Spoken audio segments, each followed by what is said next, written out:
over the world, fertile land is vanishing, swallowed up by the desert. Africa has felt the full force of this. In a century, the Sahara has moved south by 250 kilometers over a front of 6,000 kilometers.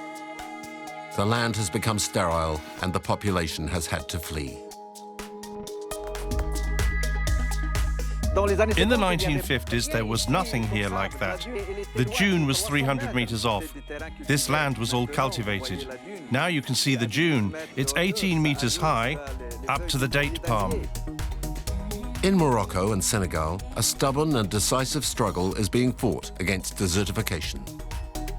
The oases all form an ecological barrier between the Great Desert and the Mediterranean.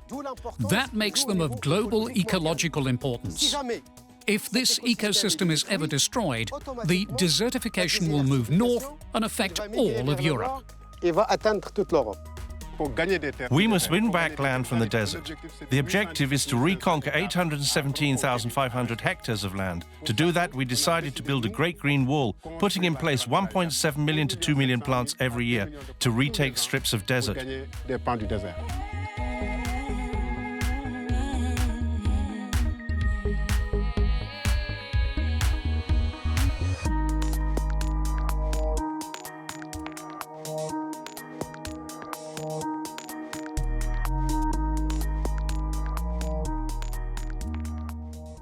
The Sahara, immense, extends over the territory of 10 states, from the Atlantic Ocean to the Red Sea.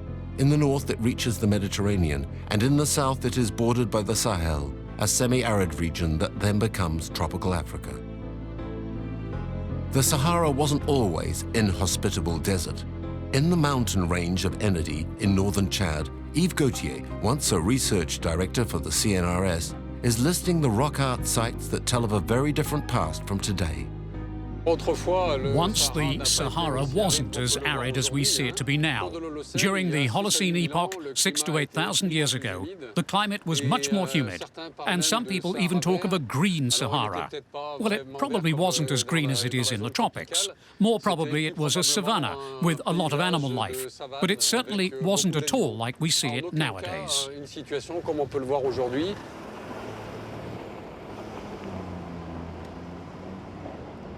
Yes, it's a bit of a rough ride, but you see it's worth it once you get up there. There are some fine things.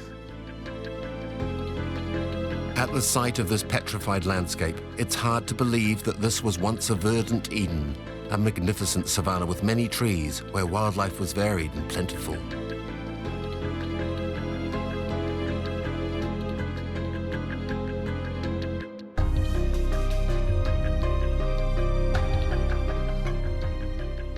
This is one of about 800 shelters I've found in Enedi, and the walls display a message. You see the presence of cattle, which shows these people were herders.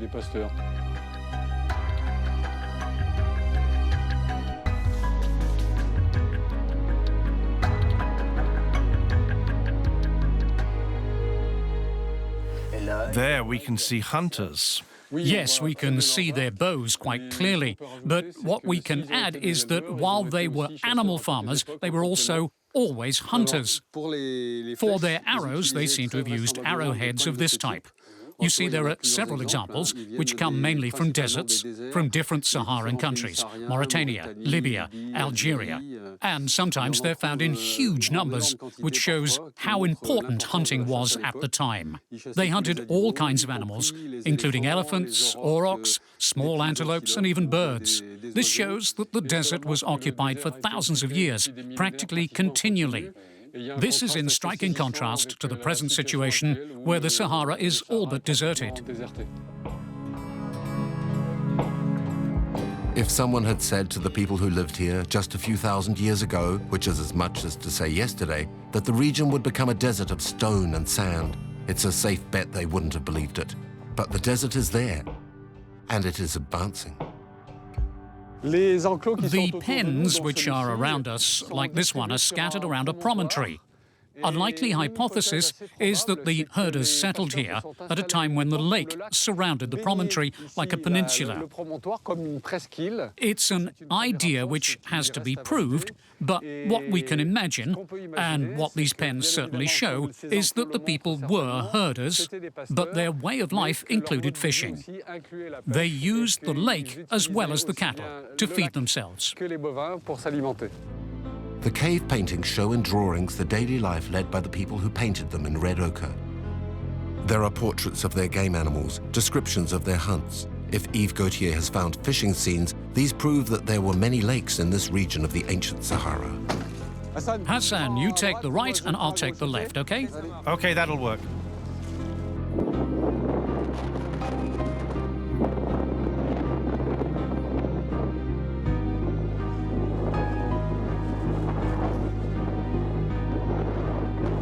Hassan! Wow, that's great. Une barque. 1, 2 small boats and a hippo. Hassan, a bit more to the left. There, that's good. Like that, that's perfect. In this cave sheltered the fishermen and their small boats drawn on the rock. It's a little astonishing to find boats in this shelter today, especially when we look around at this totally arid context. 8 to 10,000 years ago, the lake was much larger. You can see here that it came some distance, a few hundred meters from here. But that's amazing, the size. It was 20 times bigger than it is now. Here on the iPad, there's a whole series of satellite images which show clearly how Lake Chad has changed since the 1960s, and you can see, as the images progress, how the lake shrinks. Do you think the lake will just go? Will it disappear? Yes. Well, you see, if the climate continues to get warmer, like we're seeing now, it's very likely that in a decade or two, the lake will have completely vanished. Do you think Chad will be entirely desert? Well, unfortunately, we fear that if the climate continues to develop in the way it's doing now, it's very likely the southern part of Chad will become a desert. Some experts predict that if Lake Chad disappears, the whole region will look like this. 20 million people will have to move into exile. Several thousand kilometers from there, in the northwest, the Great Lakes which feed the oases of southern Morocco are, as well, drying up.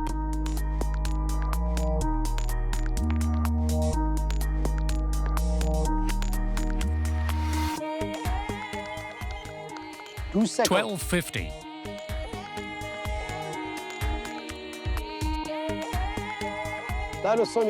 Here we're in a basin where one of the Great Lakes is found, and which was once full of water. It was between 3 and 5 meters deep where I'm now sitting.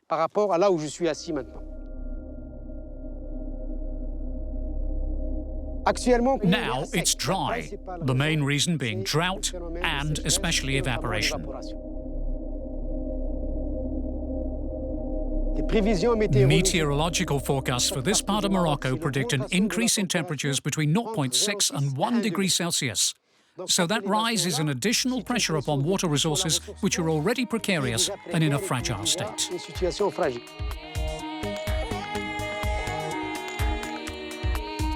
Desert rains are unpredictable. Not a drop will fall for months, sometimes for several years, and suddenly a deluge will fall for hours.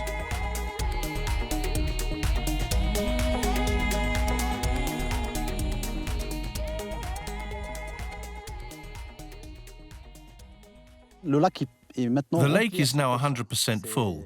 That's thanks to the 3 last floods that the lake is full up to this level. But I took a photo before that here.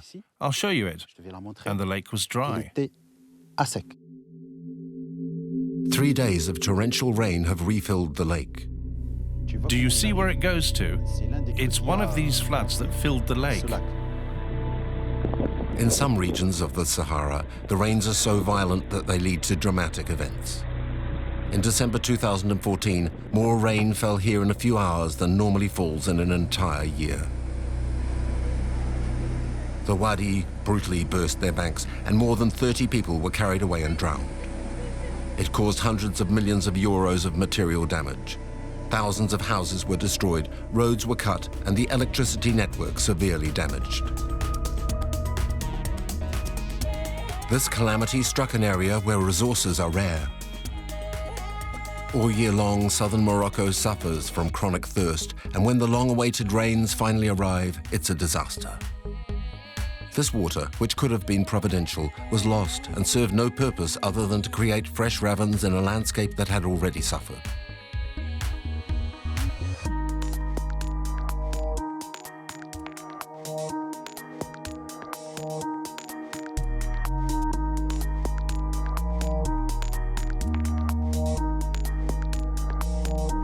Over the last few years, a number of rainwater reservoirs have been built to create reserves.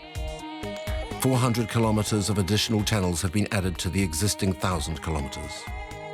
Recovering all available water and giving it to the population is decisive for the survival of the oases. For some of them, it is already too late. Professor Lassane Kabiri has come to the ruin of the oasis where he grew up. There were date palms at least 15 meters high. It was all densely green here, with thousands of date palms, women everywhere, and children playing. I'm reminded of things because I was born here. It was my palm grove. In the recent past, nearly 200 families lived here and harvested dates. The palm trees have died of thirst, life has died out, and the desert has won again. Because they all tried to go it alone, the farmers have dug their own grave. One of the 200 wells which were dug here in the palm grove and which pumped water, each one for intensive farming. To start with, that worked. There was water, and then it ran out. Here you can see the roots of the date palm which sought out the groundwater. Motorized pumping drained the groundwater, so automatically the date palm will die.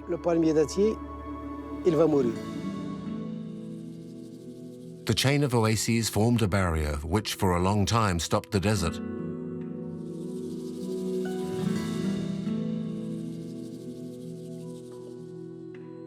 The loss of traditional values of mutual aid combined with a lack of water led to the end of a number of oases. The barrier fell and the desert swept through the breaches.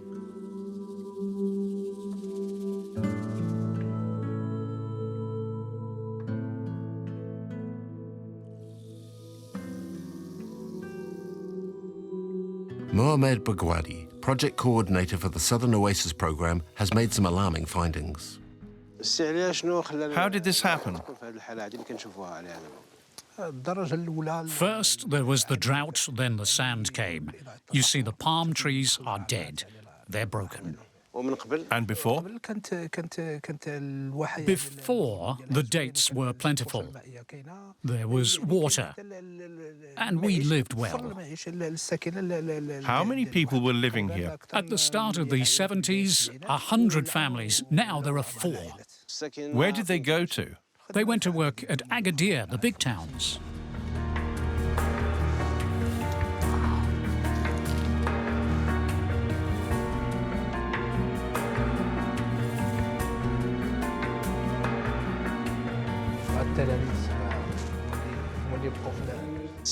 You're from here, from Tonzida. Tell me about this school.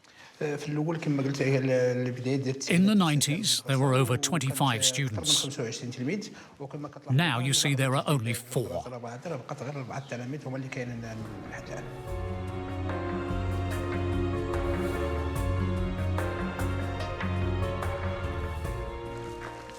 In this house, there are still people living. The others are all empty. As you can see, there's practically no one left in the village. And this house? No one in that one. The same for that one. They're all gone. The decline of the southern oases was also caused by the abandonment of ancestral irrigation techniques used in desert areas of North Africa and the Middle East. The first oasis dwellers found their water in the melting snow of the Atlas Mountains by building networks of underground drainage channels called Qattara. Without maintenance, many of these channels blocked up, and now the water from the Atlas Mountains doesn't arrive. Professor Mohamed Madan is actively campaigning for the repair of the irrigation system.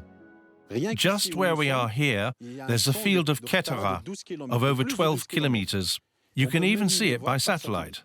These Ketaras were dug several centuries ago and allowed the irrigation of the palm groves below them. Most of these underground channels were dug 3 centuries ago. The oldest are over 3,000 years old. If they are regularly cleaned and consolidated where necessary, they still irrigate parcels of land. These cones are earth which has been pulled out of the underground drainage gallery. This happens during the digging and cleaning of the gallery, and they also allow aeration and sunlight to penetrate during collective work of cleaning and digging. These earth wells are access points and aeration vents. The Ketara system was abandoned in several places for several reasons, not just the natural effect of drought, but also through human factors like urbanization. There's also intensive pumping, and also young people who no longer wish to work in the ancestral system. As well as that, sand clogged up the catchment zones. These channels are the underground foundations of the rampart raised against the desert. The sand has to be cleaned out of the Ketara. The stones need to be removed and the aeration wells reopened, which is what we're doing in several villages.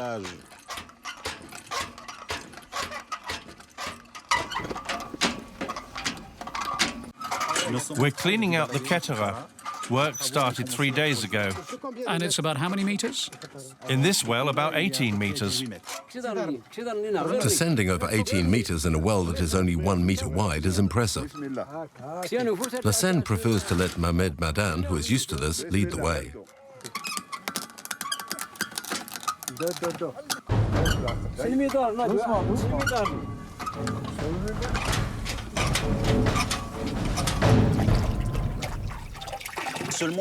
Just here, there's only about 20 centimeters of water. But when there's a good flow, the water can get up to here, about the height of a man. Here, if there are floods or rains, the water can rise back to its usual level.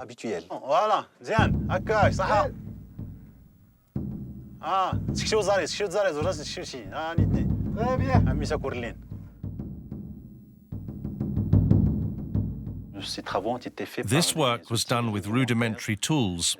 They didn't have dynamite or explosives, just picks and shovels like they did before. And this goes on for? It goes on for 3.5 kilometers.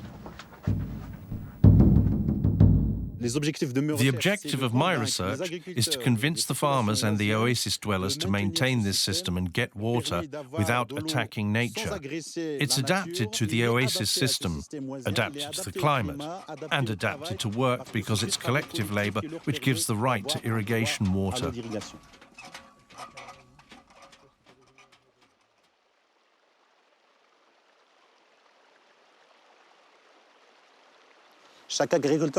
Each farmer has water rights.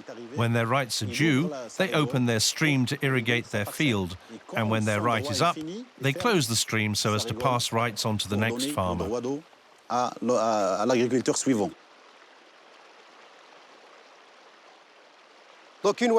So an oasis is part of an ecosystem, of which the date palm forms the main structure. It plays the role of sunshade in relation to all the other plantations, which it protects during the day from the sun. The other plants capture humidity, which they give up during the night to the date palm.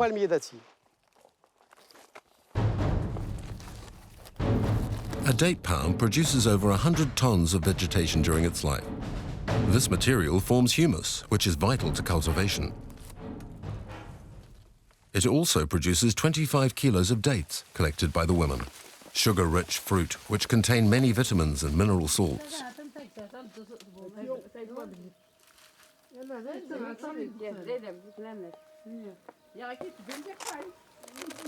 It also offers wood for building and for wickerwork.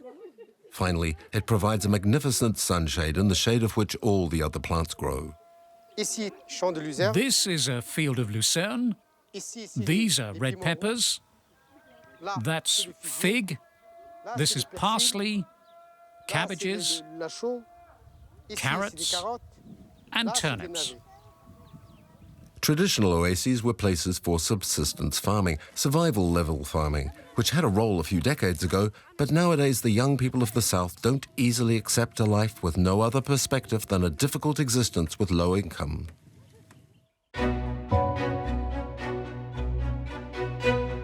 The rise in popularity of the caper, which had fallen from favor as a condiment, recent interest for argan oil used in cosmetics, the revaluing of Barbary figs or the honey of wild bees, as well as the fashion for organic henna and modern irrigation techniques, open up new perspectives.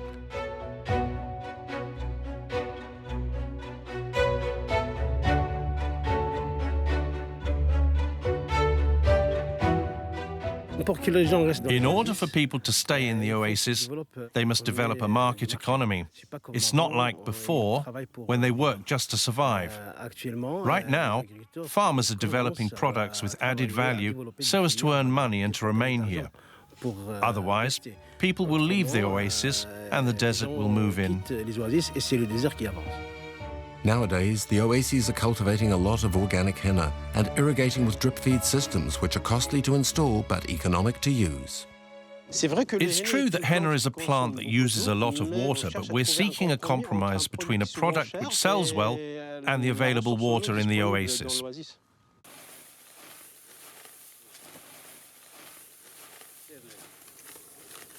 How are you? Are prices good this year? They're better. The last 2 years, prices have risen between 50 and 60%.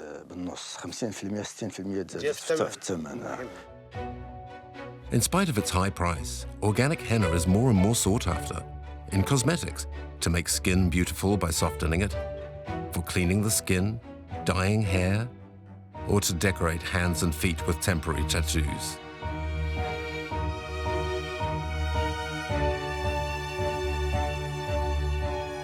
Oasis dwellers have understood that to survive, they must cultivate acclimatized plants which have a niche market. Convinced by this efficient strategy, coastal oases are developing Barbary fig farming, which is also an attractive product. Here we're at a place which is worth the journey. It's a 900-meter high mountain with a real ocean of greenery right in the middle of the desert. On the other hand, to get to this, it isn't easy.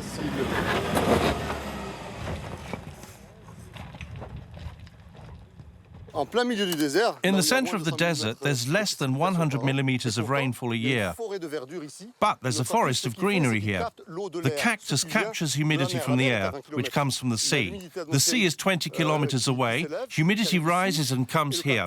The cactus has tiny pores which can open, and these allow the cactus to suck in the water. Today, this unloved plant with a terrible reputation is being rediscovered as a present from nature, and we still don't know everything it can bring us. With this cactus, you can really do anything, because firstly, it's wood. You can use it to cook with, and it has enormous potential as animal fodder. As for the fruit, there are a lot of interesting things for human nutrition. Jams and nectar can be made, and you can eat the fruit. The cactus is also precious because of its mineral content. There's 60% of omega-6, which has anti-aging properties. The plantations are multiplying as the virtues of the Barbary fig become known. Because of this cactus, entire areas of previously sterile hills are becoming green. Is it because of the cactus that all these plants are growing back? Yes, in this place there was nothing. It was like the hill in front. But when we put the cactus here, the forest regrew.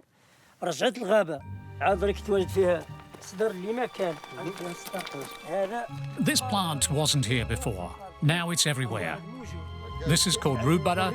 This beside it is swell, damos, and shuato.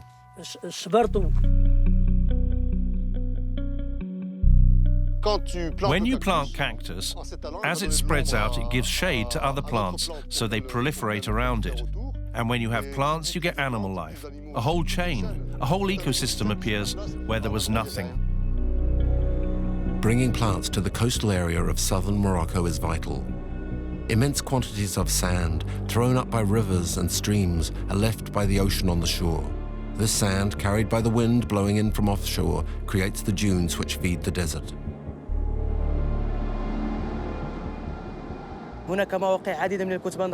There are dunes like this one which have moved 300 kilometers from the coast to the desert over thousands of years. In the far south of Morocco, the coastal town of Tafaya is at the center of one of the most powerful wind systems of the Sahara. The ocean winds join with the winds of the desert and form giant dunes with bases of more than 800 meters in diameter. The dunes can be divided into two types. These huge dunes, which are rare and are called megabarkans, which move between 3 and 6 meters every year. And these little dunes, which move 25 to 30 meters a year. The little dunes, shaped like a crescent moon, can join up and form a chain known as an erg. The migration of sand from the coast to the interior is so strong that the coastal road is often submerged. Traffic has to halt. You can see that National Route 1 has been covered by sand. That signpost is completely buried. This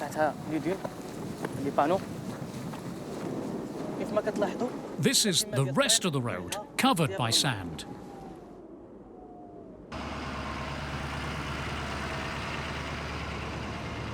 The coastal road is vital for the south. Every morning, digging machines go back to work at an endless task.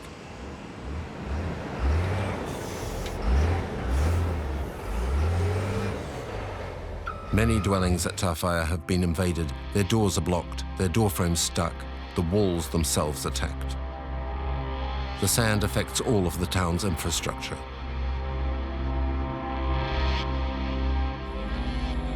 A few hundred kilometers to the northwest, the town of Mohammed, close to the Algerian border, is trying desperately to survive the onslaught which has already destroyed half of its houses. Like many of his neighbors, Slimane has had to move several times to escape being buried.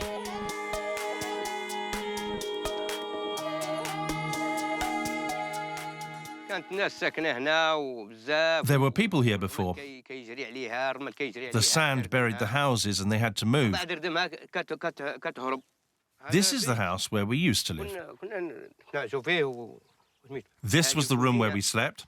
This was the kitchen. Through there, the staircase. And this was the way in. This was the front door of the house. The sound has buried everything.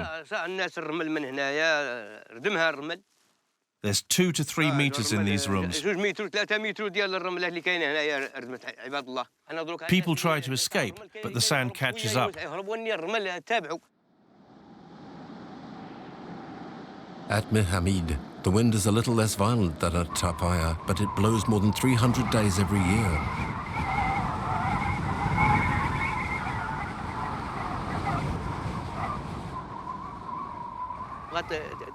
This house may collapse because of the storms. The people are scared, so they're sleeping in a tent.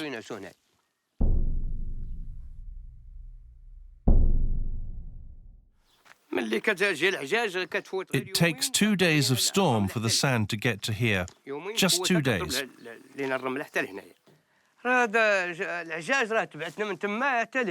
The sand wind follows us from down there right up to here. That's what made this wall collapse. The whole village is under threat. These sandstorms will end up by forcing us all to leave. This is the door of Slimane's last house. How long will he be able to live here? The sand has followed us here. It invades where we live. It follows us everywhere. The sand has blocked my door. We can't get into our house. We clear it away every day, but the sand has beaten us.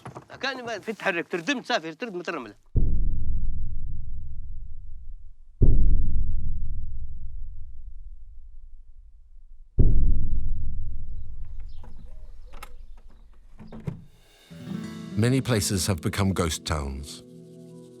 A rain of sand falls night and day, stifling all life.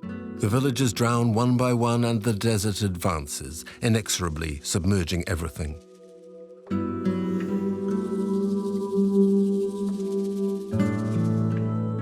A technique known as palm squares has proved effective. In front of a zone that needs to be protected, fences of palms planted in a square are placed in the direction from which the dominant wind blows. The palms reduce wind speed without causing whirlwinds and stop the sand, which is carried to ground level, falls, and then gathers there before reaching the protected zone. The sand advances 19 meters every year. Against this invasion, there are two methods which work here. We fight using palm squares with the leaves of date palms, but these squares can only resist for 10 years. Besides that, we try to plant tamaris using ceramic pots because the pot retains humidity, and so the cuttings can grow to form a large tree which will stop the sand. Like that, we are making a green belt which will resist longer. Maintaining the palm squares needs a lot of labor, and when returns from agriculture are small, the oasis dwellers give up.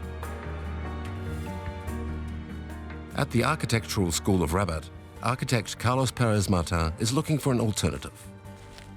Here we've tried everything to hold back the sand, whether it be corrugated panels, wooden stakes with nets, palms, even earth walls. We've seen that the solutions offered by agricultural engineers don't work. Up till now, the sand has overcome every obstacle placed in its way. But Carlos Perez Martin hasn't given up. The objective is to establish a system with barricades placed on the terrain with a rounded form so as to adapt to the shape of the dunes on a giant scale. This giant scale will also allow us to put apartments inside. Since the dunes rise to 7 or 8 meters, we'll need 3-story buildings with very narrow alleys and small patios. This is just to protect against the heat. Like everywhere else, industrially produced breeze blocks, easy and quick to put in place, have replaced traditional construction techniques. The architect's idea is to build in a way inspired by the old buildings by using earth. To benefit from the shade of the palm trees, the dwellings should be put back in the heart of the palm grove as they once were. This kind of urbanization is nothing new. It's the traditional way of living in a palm grove. Living inside is always more pleasant than living outside, where the palms provide no protection.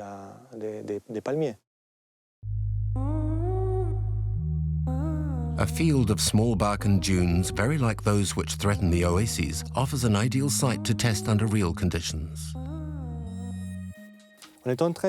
We're trying one of the reduced barriers with a rounded earth wall so that we can see how the dune behaves. This allows us to study whether the dune will really stop or move off to one side. And finally, if we could construct living spaces inside it.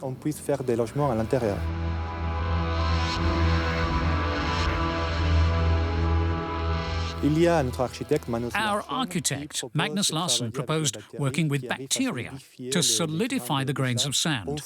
Once they're solidified, we can start to work from an architectural point of view so that we can make a living space for people.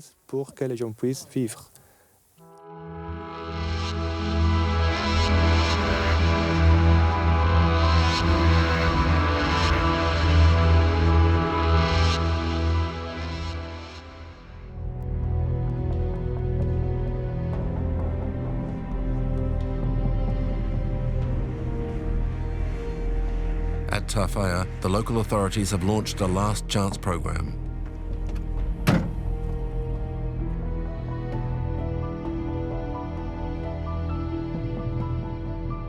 كما ترون فإن تحط على المدينة طرفايا. Here at Tafaya, 800,000 tons of sand come from the ocean and fall on the town every year. You see here the wall which was built to stop the sand. It needs to be 6 meters high. Before this wall was here, the sand caused health and breathing problems for the population. هناك الرمال تمر فوق الحائط وتسبب في أمراض صحية كمشاكل التنفس. استعملت فيها في التثبيت البيولوجي. To stabilize the sand, we use plants which adapt well to the climate here. الطبيعية والمناخية. And what plants are you using? النباتات المستعملة على العموم 90% are tufa. ما يسمى بالطرفة. نبات الطرفة نعم. 155,000 hectares have already been planted. The tufa must survive winds of over 50 kilometers. هل يمكن أن تعطينا عمر هذه الأشجار؟ Can you give me an idea of how old these trees are? These trees are about 3 years old and they'll grow to 2.5 meters high.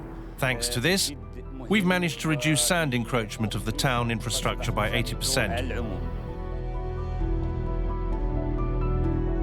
The project is to double plantation surface every 2 years, but the cost is so high as to be out of reach for the very poor southern oases.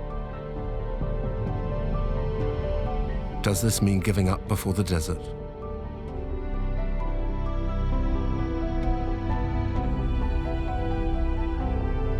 The Pan-African Great Green Wall project to stop drying up of the Sahel was launched in 2005. It meant to reforest a 15-kilometre wide band from Djibouti in the north of Senegal over a length of 7,600 kilometres.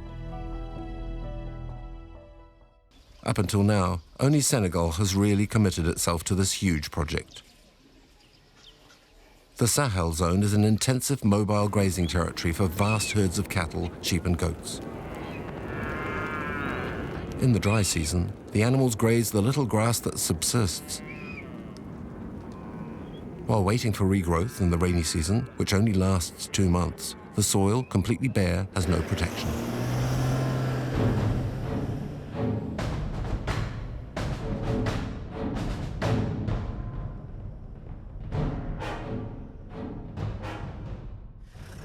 Well, here you are.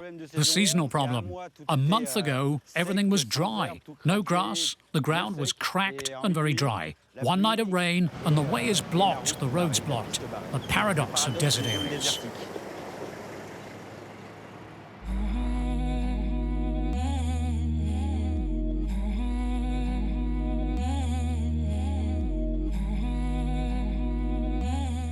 The violence of the rainstorms might fool us. But in fact, the amount of rain that falls annually is low, sometimes very low. The rain falls on hot ground, which increases evaporation. Finally, like in South Morocco, the rainfall is very irregular.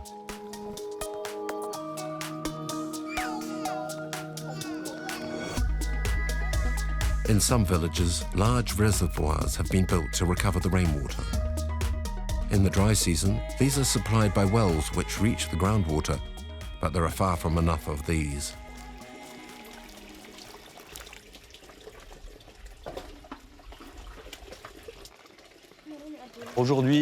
Today there's only one cart, but a few months ago there were 40 or so come to get water to supply all the villages.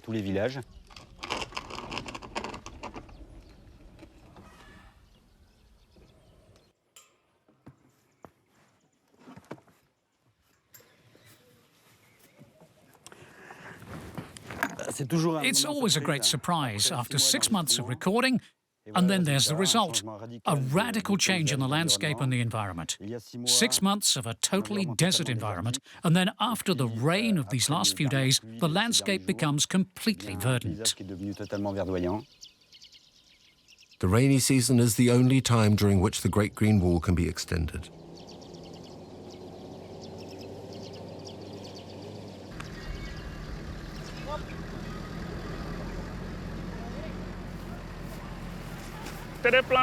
These are plants that don't get watered.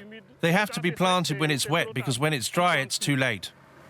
And we've a lot of area to cover. In a month, we should have finished planting the area.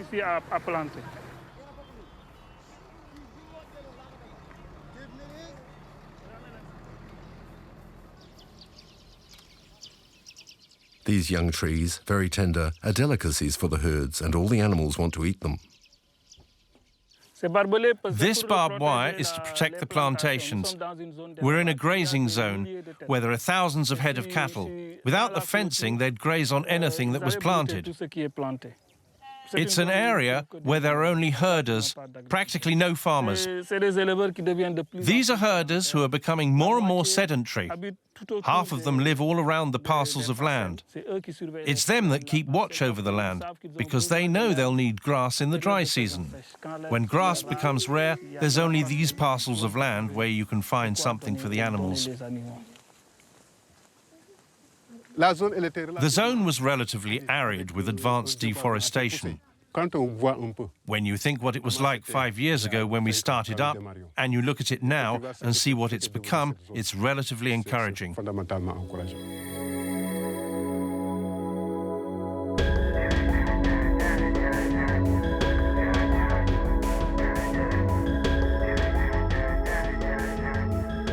We have to plant a distance of 545 kilometers.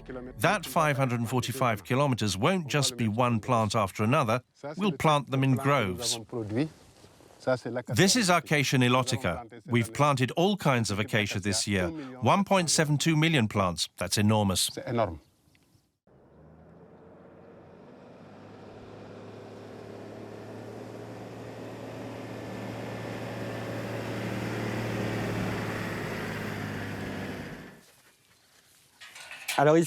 Here we are in one of the oldest plantations making up the Great Green Wall. After 8 years, we have plantations of this type of tree, which is particularly adapted to drought conditions.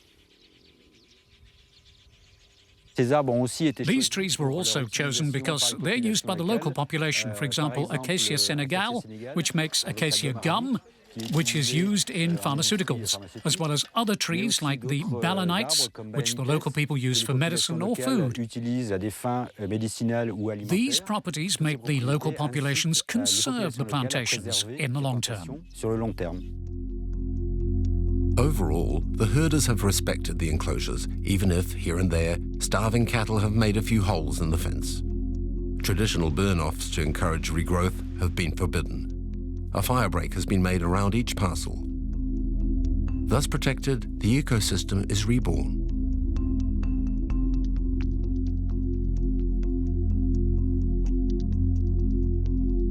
Migrating birds return in masses, particularly in the rainy season.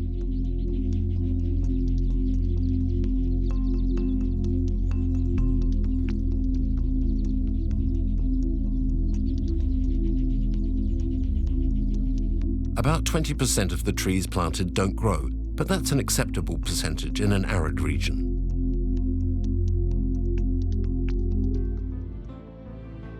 The Great Green Wall Agency has 7 nurseries where thousands of trees await planting.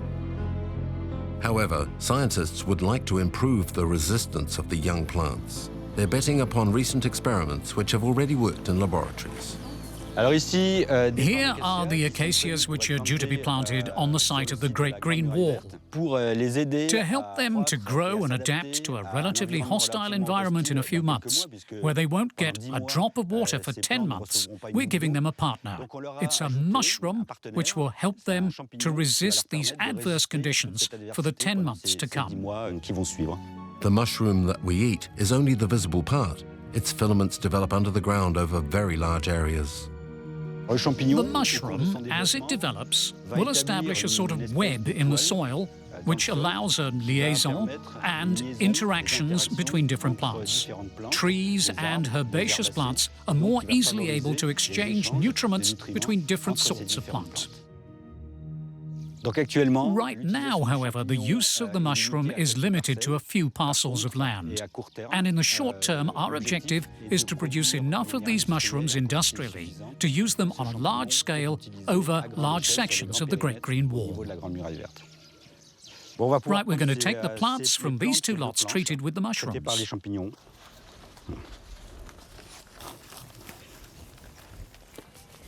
Preliminary tests have shown that plant mushroom symbiosis multiplies the survival rate of young trees by 4. Now the experiments are facing the challenge of the field.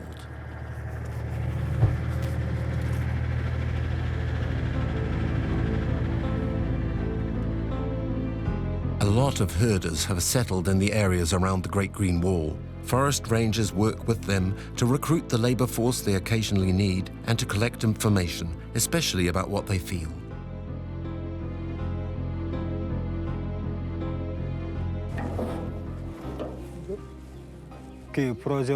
This project started here 8 years ago.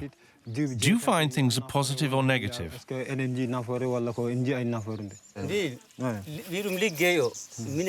What I want to pass on is that I'm just looking to work. But when this project offers work for several months and you leave behind your sheep and goats and donkeys, you work hard, and at the end of the month you're not paid, and then this goes on for 5 or 6 months. Is there any point in working?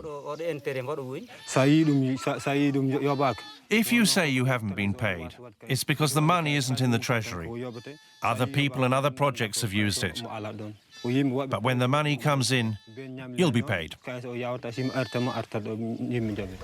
In spite of recurrent funding problems which have upset payments of promised wages, the herders have become more sedentary over the last few years. Those who are nomadic come back to the country in the rainy season.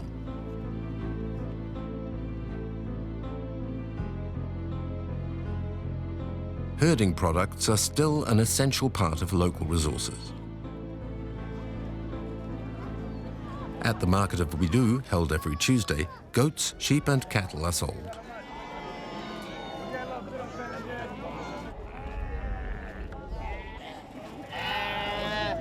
While the Great Green Wall has been built to hold back the sand, the intention is also to fight against poverty and diversify revenue sources for the local population.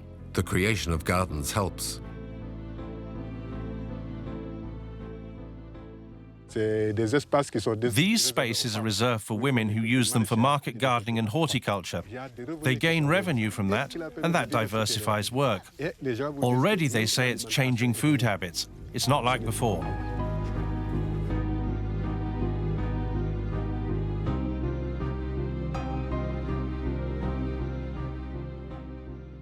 In some areas, because they're nomadic, the children can't attend school.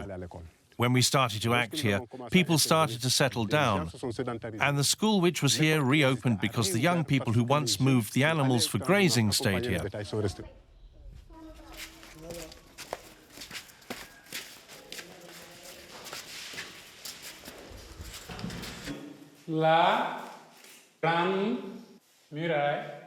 The Great Green Wall. Show me what's good and what's not good. Okay, children, what isn't good? Desert. Fire. No water. Those working on the Great Green Wall are not limiting themselves to restoring the ecosystem, they're also taking care of people. This is not just an ecological project. The Great Green Wall will have an impact in transforming the environment, which will have an effect on health. For example, in providing a much more diverse and rich food supply that is much better for today's population. And on the other hand, with the water that will come along with the wall, we could have infectious diseases developing. The observatory, run by anthropologist Gilles Butch, records changes, anticipates problems, and measures the efficiency of health and sanitation action in the field. In this notebook, we have the figures over 3 years of the frequency of malaria. We can see a very big fall thanks to the release of impregnated mosquitoes.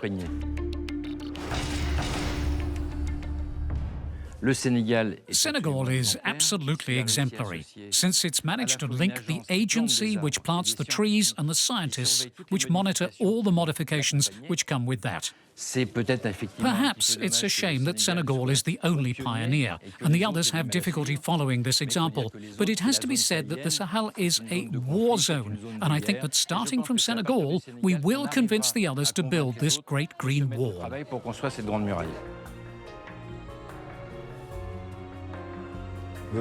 We're not yet in the desert. We're at the edge, in the Sahel. We have to ensure that desertification doesn't come to the lands of the Sahel. And that's the fight we're in. There are no utopias. When the whole population of an area are on the move, we have to try something to keep them in place. And that's the challenge. The Oasis Programme in Morocco and the Great Green Wall of Senegal show that the retreat of fertile land can be stopped. It's not just a question of reconquering lost ground, but fighting to ensure that reconquered desert land is viable. This fight is everyone's business. If it is lost, millions of climate refugees will swell the desperate crowds beating on the doors of Europe.